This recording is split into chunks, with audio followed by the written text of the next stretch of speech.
Hi guys, my name is Blake and I'm a first year lawyer at Jesus College, Cambridge, and I'm here with... Kaima, who's also a first year lawyer at Jesus College, Cambridge. So Kaima, do you want to say a little bit about yourself and your educational background?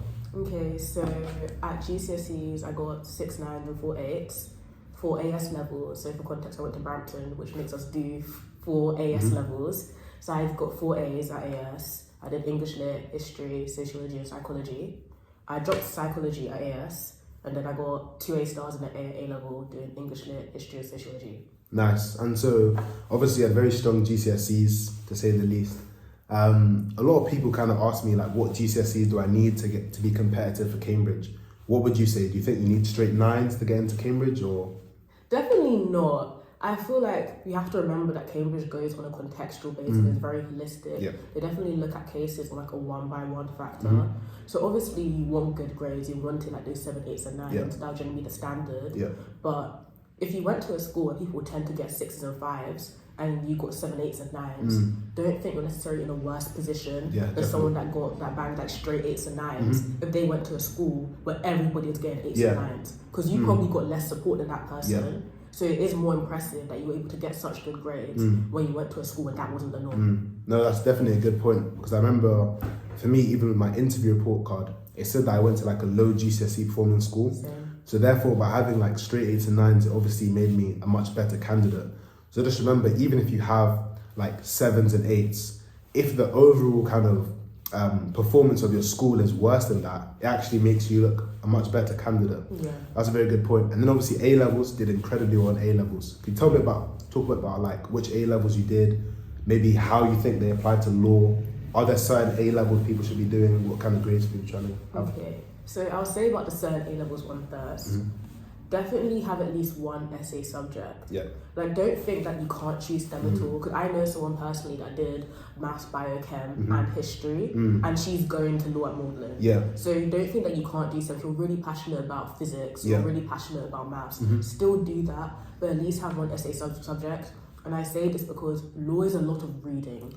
And you read a lot of reading. read in any subject, obviously, but doing reading and writing essays, you're only gonna get that in history or English Lit or even like sociology or like RS. Yeah. But there are, if you look on the Cambridge website, there are recommended like hard essay subjects, and that is typically English Lit, history, or language. So aim for at least one of those. Yeah. I had 2. I don't think necessarily made me more competitive. It's just that I like English Lit, I like history, but definitely aim for at least one of those in your mix. Yeah. Even I spoke to our kind of director of studies recently at Jesus, and she did say, and one of the other fellows suggested that, you should be doing probably at least one essay subject. So we'd highly recommend obviously like history, English. I think even econ is fine. I did econ, history and psychology personally, and I know those subjects work well. Maths is also quite a sought after degree just because of the rigorous kind of logical thinking it develops.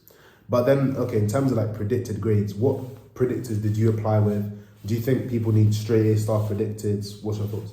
Okay, I was predicted 3 A stars, and I don't think you necessarily need straight 3 A stars predicted because everybody's going to have the grades. Yeah. So I don't ever think that as long as you make the offer, that's the grades are going to be the thing that holds you back. So if you're predicted, as long as you're predicted at least A star AA for Cambridge or AAA for Oxford, you will be fine. There's people that get into Oxford with AAA, and there's people that get into Cambridge with 3 A stars. So the grades are pretty much just the starting point. That should always be your bare minimum. So don't think if someone's applying with 3 A stars and you're only applying with A star AA, A star AA is what they need to get in. So that's never going to be what holds you back.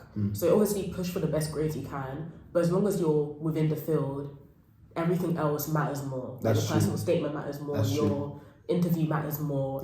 Like your GCSEs will arguably matter more as well, because that's concrete evidence of like how well you can do. So don't think too much about your predicted grades. It's almost like you had the predicted to apply. Most definitely. So obviously we've now talked a lot about the personal statement. Then we go on to one of the most feared parts of the admissions process, I think, the LNAT. So could you talk a bit about maybe like what you got, if you feel comfortable sharing that, how you prepared, and any advice and tips you'd give to people watching? Okay, so for context, in the LNAT I got 33. The LNAT is out of 42. Yeah. So, and on like first glance, I think 33 out of 42, that's kind of mid. But the national average each year, like this year was 21. Yeah. I think last year was like 20. And it never really leaves that range. Yeah. So most people only get half. So getting like 30 and above is generally like very, very good. And even like getting above like 25 already puts you ahead of like most of the man applying. Yeah. So we talked about kind of GCSEs, A-levels. The kind of thing we really want to reinforce to you guys is that it's holistic. So you don't have to be perfect at every stage. You just have to be competitive enough. And they consider everything entirely. Especially they'll consider your circumstances. So like we said, if you went to underperforming school or you have other socioeconomic situations, they are going to consider that. So just make sure you remember that as well. Okay, now let's move on to more about the admissions process. So as people know, for law, we have to do the personal statement, the LNAT, the interview, and then also hopefully, of course, get an offer. Now, in terms of your personal statement, I know obviously on your TikTok page, you posted your personal statement recently. It was very good personal statement. Thank you. What made you kind of explore those areas of law, and how did you go about writing the personal statement? And then thirdly, do you have any advice for the new structure, because it's causing a lot of controversy? Okay, so the thing that made me explore the areas of law were generally just things I was interested in. So like if you want advice on a personal statement, I'll generally say just make sure it's actually things you're interested in. So true. Like they ask you that in an interview, you actually want to talk about it. If you're not interested in the topic, when the personal statement is about what you gained for everything you read. So if you're not interested in the topic, you're just gonna end up name dropping stuff. True. Rather than actually showing your intellectual journey. Whereas me, I talked about like a YouTube video, like a 10-minute YouTube video in there, but I was talking about how it aided my process when I was asking questions about jurisprudence, what the role of punishment should be. So I used that YouTube video and generally stretched it and showed that I didn't just stop with my research into this legal concept. I watched a YouTube video about how it's evolved over time, and then gathered my own conclusions. So personal statement, I'll just say pick 2, maybe 3 topics of law you're interested in, and make sure you have at least like 3 supercurriculars for each of those. Like just for a quick rundown, my first paragraph, I talked about land law, talked about squatters' rights. So I talked about a lecture I went to here. I talked about 2 cases that I read. Literally, that was it. Like, one of the cases I read, I saw in the Guardian, I saw in the Independent. Like that was it. Then the second one, I talked about just like a question I had in general. Then I talked about some general research I had in articles, and again I talked about 2 cases and then just compared the 2. Which, just by the way, cases count as a supercurricular. Absolutely, yeah. And then my third one, I just talked again about a question I had to do with the law. This time it was jurisprudence. And I just talked about general research I had done into legal theory, the YouTube video, and then just my own conclusion that I drawn in general. Yeah, nice. That's pretty much the right kind of structure to follow, guys. You want to have a breadth of supercurriculars as well. And like Kaima said, she made a really good point about the intellectual journey. They don't really care about what you've read so much. It's why you've read it, what you thought about it, and your opinions. You always have to relate it back to you and what you think. So for myself, my 3 main paragraphs were kind of about equality under the law. So I talked about a book, The Rule of Law, funny enough. And then I talked about a historical example. I talked about, so that was like in terms of like a case, a book, article, and then I kept repeating that same structure. I'd introduce an area of the law. For example, like I talked about moral philosophy, similar to like jurisprudence kind of stuff, in my 3rd paragraph. And I actually critiqued one of the Supreme Court judgments. And I think actually that's one way to make yourself stand out, is don't be afraid to like give a hard opinion against these academics and like these top, legal minds, just because they're very well famous, like, I don't know, Thomas Bingham or Graham Virgo, doesn't mean you can't critique their view. In fact, your interviewer will probably be more impressed if you do show that kind of confidence in yourself. Obviously, be prepared to back that up an interview, otherwise you'll get cooked. But also another thing as well is, I remember I learned this kind of idea to do is, if you read an article or book, why don't you try and contact, or even like if you watch a lecture, why don't you try and contact the person who wrote it and discuss your ideas with them? That's what I did with one of the articles I read. I emailed the professor, I put my views forward to her, and she gave me some even more insights that I could then talk about my personal statement, and also that I was prepared to talk about in an interview. And I think that's a bit even more niche than just the usual, like, you read an article, here's what I think. Try and go above and beyond and be a bit more creative with it. And I think that will help you to stand out. So then let's move on to... The new structure? Yeah, the new structure, Okay. The new structure, my main thing that I want to say is that even though the structure has changed, what universities are looking for hasn't. Facts. So don't think that because the question may be guiding you into some way that you have to completely abandon the whole old way behind. Like, our personal statements will still be useful. Other personal statements for people that have gone to Oxbridge, LSE, UCL, that they've put online are still going to be useful because the things that they chose us for from our personal statements are the same thing that they'll be looking for in you guys. So that being said, Oxbridge, LSE, like when you think of like the top 5 unis here, they don't really care about your A levels. To be honest, most universities don't. Why? Because they can see the A levels. Because on your UCAS, the A levels are there. So don't waste characters saying, oh, in OCR English Lit I did this, because they know you did OCR English Lit and this. And every single other person under that example did those same skills. So don't waste time saying about what the modules you learn or this you did X practical, because they just don't care and because they just know it already, and that doesn't distinguish you from anybody else at all. So I'll say mention of A levels, keep that to a minimum or not at all. And mention of extracurriculars, keep that to a minimum or not at all. And if you are going to mention your extracurriculars, keep the most impressive ones there. Like, I'll read the personal statement of someone. Obviously, I'm not going to give too much details because they're going to apply. But they had some extracurriculars were just like, them playing in their local netball club and volunteering. But they had one that was a national competition. So I said, since you're over characters, scrap the other stuff. Keep the national competition because that's the most impressive thing there. And if you're going to have to talk about extracurriculars, keep that in. But generally speaking, Oxbridge, all of those other unis, they don't really care about that as much. And that goes for all courses, really. The only exception is medicine. Medicine, obviously, you have to talk about all different ball game. No, definitely. I mean, we speak about this even with our director of studies and other fellows. They're not really that bothered about your extracurriculars, so please don't spend too much time on it.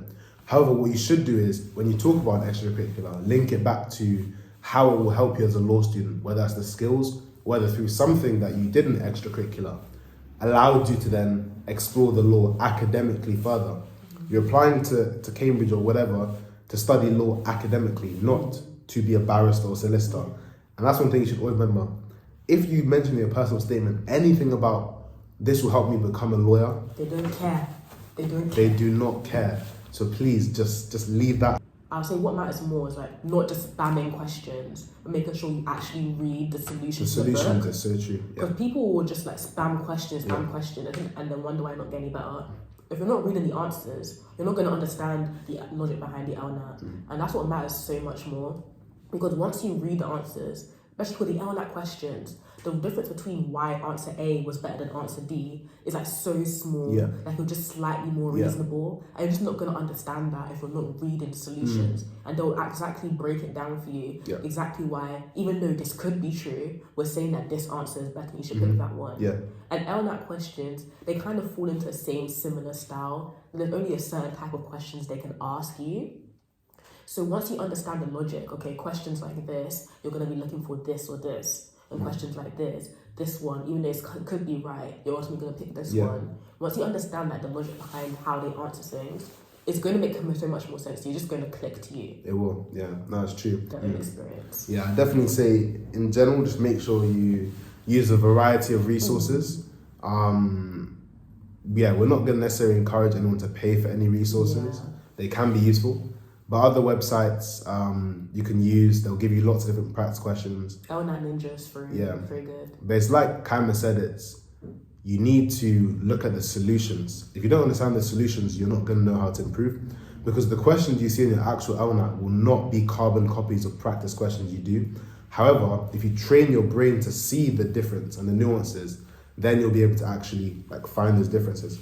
Okay, then in terms of the essay, kind of how did you prepare for that? What structure did you use for the essay as well? So first of all, don't neglect the essay prep. So many people will think, because I know you were saying before, like pick an essay subject for A-level, but the way you'll write an essay subject at A-level is different to the way you write in an LNAT essay. Because at A-level, typically, at least for like history or other like debate subjects, you have to like tell, okay, some people say this, some people say that. In conclusion, do you meet somewhere in the middle? LNAT don't do that. LNAT, like a university essay, they want to know what your opinion is on this thing. Don't sit on the fence. Exactly. Don't sit on the fence, because then you just look wishy-washy. And the law, you can't really be wishy-washy with the law. Even though your LNAT question will be tied to the law, it still goes the same way. You have to argue your point all the way through. All the way through, yeah. So that being said, a convincing instruction would be to first have an introduction, 2 to 3 main body paragraphs, and then a conclusion. In the introduction, define the key terms in the question. So the question will typically have like something, and obviously like it might not even be a word that you're not familiar with. It can be like a totally standard word. Like it might be like something like unreasonable. In this introduction, you are going to define what unreasonable means to you. To you, yeah. So that way, even if the person reading your essay has their own idea of like what they would consider unreasonable or the way they will consider something to be ineffective, they know how you're defining that. So they're going to mark that in line with your essay. And that way they can't say like, oh, but I disagree with this, because at least they know that this is what you're arguing, that's your viewpoint. So in the introduction, define what you argue the keywords to be, and then just briefly outline your line of argument. The introduction doesn't have to be super flashy. I know some of the model answers you see online might be, but remember those people have had a lot more time to write the essays. Very true. So even though you can follow them structure-wise, don't think you necessarily need the flair of these people. At the end of the day, don't go for style over substance. Don't be thinking of like a witty pun in the exam if you can't, the ones that come to you. So just introduction, define words, line of argument. Then you have 2, maybe 2 main body paragraphs. That's what I did in mine. You just have 2 of your points. I think this because, I also think this because. Then I would definitely recommend having a 3rd paragraph where you engage with a counter argument, but spend most of the paragraph like just diminishing it. So this isn't the same as being like, oh, but on the other hand, some people could argue this. No, you're going to say, while I acknowledge that on the other side of the argument, X, Y, and Z. However, this fails to consider blah, blah, blah, blah, blah. And then you'll say, and this is why I'm still right. And most of your paragraphs should be saying, the other people who don't back me, they're wrong. I'm still right. I like that. No, that's a very good point. And it's like, you're not meant to present a weak counter argument either. That will not come across well. Your counter argument actually needs to be it needs to be effective, right? It needs to be a fair argument that someone else could say this. Like genuinely, it could cause someone to change their mind, and then you basically annihilate the argument, like Kaima said, with your own points, reinforce that. And then conclusion, what for you, just kind of reinstate your argument, but not kind of repeat yourself? I kind of just like summarize everything again. Like, obviously, don't just be repeating yourself. So I'll say like try and just like tie all your 3 points together if possible. Like when you're arguing your argument, you do believe that, or at least you have enough points to say that you're going to choose that side for your essay rather than the other side. So they'll all probably tie together and be one cohesive argument. So just draw that together. Especially since you did bring out a counter argument, it is your job to like assert to them why, even though there was this potential counter argument, 1, that point is dead, and 2, here are 3 other good points that I've got which are better. So in conclusion, I'm right, at least based on like how I have defined things again. So I'd also suggest like reminding on your definition again, and then just putting everything together. So for the LNAT overall, we're going to suggest focus on the solutions when you're doing MCQs, and do not neglect the essay. Do not neglect the essay. Do not. Cool. And then, so we've spoken about personal statement and LNAT. Now we get to the final stage of the admissions process, the interview. So what kind of things were you doing to prepare for the interview? And obviously now being here and obviously having gotten the offer and everything, what kind of tips would you give to people to best prepare for the interview and to really smash that interview and get an offer? Okay, so first of all, I'll say the programs that helped me the most for interview would definitely be something called Target Oxbridge. So if you're currently in year 12, I think applications, I don't know if they're deadlines. I don't think they've closed already. I don't think they've closed yet. So if you're currently in year 12, run on that. And if not, like that's still fine. But I'll definitely say if you're 12 and application's still open, apply for that. I had a couple mock interviews with Target Oxbridge. I had a mentor that did law at Oxford, and she was definitely very helpful. But if you're not in any programs at all and your school can't offer any mock interviews, then I would definitely say like don't think that you're not gonna get in or that you're gonna bomb the interview, because there's so many other things you can do. So interviews will involve maybe they'll involve reading. They might be asking you about your personal statement. So I'll just say the things to do is just broaden your understanding of law. I did something, I unpicked my personal statement and I just looked into asking myself questions around law in general, because they may ask you about your personal statement, they may not. So I'm not saying you should do this just to like, if they ask me a personal statement, you be like, oh, actually, yes, because in this book I read last week, I expanded my knowledge. I'm saying this so you can be thinking about the law more generally. So you can be asking yourself questions about the law, like, okay, do I think this judgment is fair? What do I think the role of the law is in society? And when you have these opinions, then if you do get a read in your interview, or if your interview just asks you questions, you will have like a general base understanding of what you think the law should be, that you can call on to inform your opinions. Okay, at the end of the day, it's not necessarily about having the right answer. It's about having your own answer that has a logical reasoning behind it. So as long as you can justify that and they can see your thought process, then you should be fine.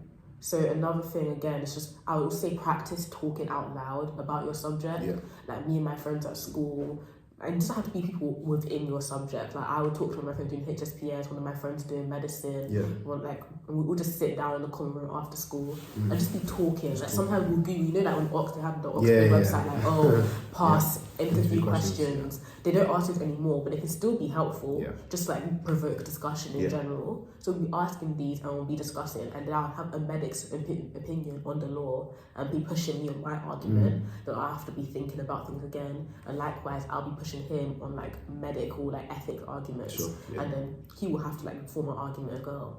And just like, first of all, thinking about things was helpful, but second of all, talking out loud. Because a lot of people, the reason why they jam in the interview isn't necessarily because they don't know it, it's because they can't show the interviewers that they do know it, because they just don't know how to speak. And it's not a matter of being like, oh, are you super well spoken? I don't worry about like, oh, I'm not sophisticated. Like I say sometimes. Like I use filler words too. That's not the problem. The problem is you just simply not knowing how to articulate yourself at all. You need to be thinking out loud. So that's another thing in your interview. When you're thinking, obviously, like, it's okay to sit in silence for a while, but don't just be sitting there like thinking everything in your head. At least let them know what you're thinking about. Like, firstly, this comes to mind, then you know, maybe you could say like, oh, based on, you know, what I've studied here, I would think I'd push like this. However, someone else may push like this, and then you kind of show your chain of reasoning. But don't just, like Kaima said, don't just sit there and be like, Because those guys look like you're frozen. Literally. Or even if you are like doing they just don't know. They don't know what you're They can't thinking. read your thoughts. Like, and what they're going to be noting is how you think. So it can simply just be like, oh, that's an interesting question. I haven't considered that before. Exactly. Like, oh, okay, well, I think maybe because I understand this, or this is what I understand this to be, so I would say I would think this would be the right thing because X, Y, and Z. So just talking out loud, and that way, if you are wrong, they can just correct you. Exactly. Because there's nothing wrong with being wrong in the interview. Like, at the end of the day, 100%. you're not a legal expert. These people are expert in their field. They've written books and done research for years and years. You're not going to know as much as they do, and never think you have to be in competition with them. And, like, they're going to try and catch you out, and you want to try and like critique them. They just want to know what you think. So if you are thinking the wrong thing, they'll be like, oh, actually, it's this. And then they'll see how you adapt to having that new information. When you know the right thing, you might actually find the right answer, or at least you'll get closer to it. And then they can see that you're able to like form logical and detailed analysis together to get to a certain point, whatever that point is. If it's a reasonable point, they'll take it. It might not even be the necessarily most reasonable point, but as long as it's reasonable enough, that's fine. And actually, one thing that they said to us recently is, you also kind of do need to show independent thought. Actually, if they have to guide you too much, it does look negatively on you. So yes, you know, it's okay to not get everything right. Like, they're not expecting you to. And yes, it is also okay to ask questions, but you do also need to be able to show confidence enough to stand on your opinions and to argue things yourself, rather than them kind of holding your hand too much. Because then that shows that perhaps it's just the supervision style of learning just may not be for you. Because yes, they're going to respond to you, they're going to help you develop your views, but it's not you asking them what the right answer is. So Like, to say what you want to say and say what you're thinking. I don't wait to be like for them to be prodding you and everything as well. Cause I know some people like they like the idea of someone asking them the question, then they know the answer because you had it in your head already. But if you think you know the answer, just say it. Because then they can show like you are a forward-thinking person, and you can think of like where the conversation should be going to as well. And that shows you have a sophisticated understanding of the law, or at least you're someone who can develop a sophisticated understanding of the law. But like in a job interview, if they're saying like, oh, show me a time you worked in a team, and just be like, oh, I'm in football club. That's not a proper answer. Like, obviously you can decide like, okay, because you work in a team or the goalie or whatever it is, but they're going to ask you, okay, what position do you play in the team? Okay, when did you play a match? Oh, have you ever won a match? But you just saying, oh yeah, I played football team, I'm the goalie, last match I saved 4 goals, we won our league. That shows you, and that's actually answering the question in full. Don't wait for them to keep poking you and prodding you. And everything. That's very true. And actually in retrospect, that's one of the things I would have done differently, is not try and keep like not giving half answers and waiting for them to ask me a new question so I can impress them. Rather just say what I think, just straight up.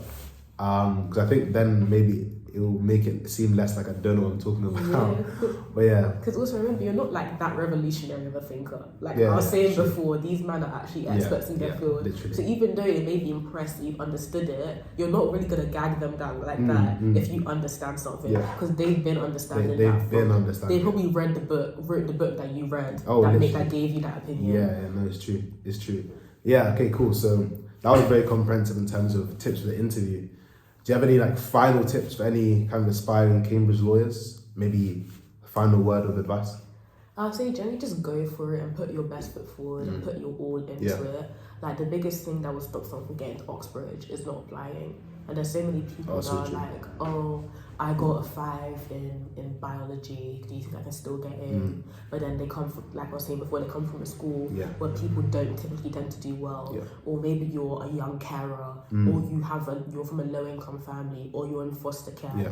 So a lot of people don't understand how resilient they are, and they don't really understand how exceptional they are, that they're in a position where they can be thinking of applying. So just having that confidence in yourself that you could be a good applicant, that you are smart, that you are intelligent, you have these skills, and you have so much to offer Cambridge as a student, and applying and then putting your all into the application will take you so far. Definitely. And even if you don't get that offer, you'll get to somewhere else that's good. Exactly. You'll get into the place that's right at the end of the day.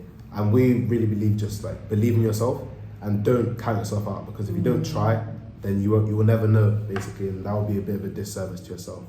But yeah, I hope you guys found the video useful. We talked quite a bit about different things in the application process. If you have any questions about, advice on how to get into Cambridge, any more questions on our own experiences, just pop a comment down in the comment section and I'll try and answer it as soon as possible. And yeah, stay tuned for more videos where I'll talk about other subjects like medicine, engineering, but also just general life at Cambridge. So yeah, follow, like, comment and subscribe for more. Have a good one.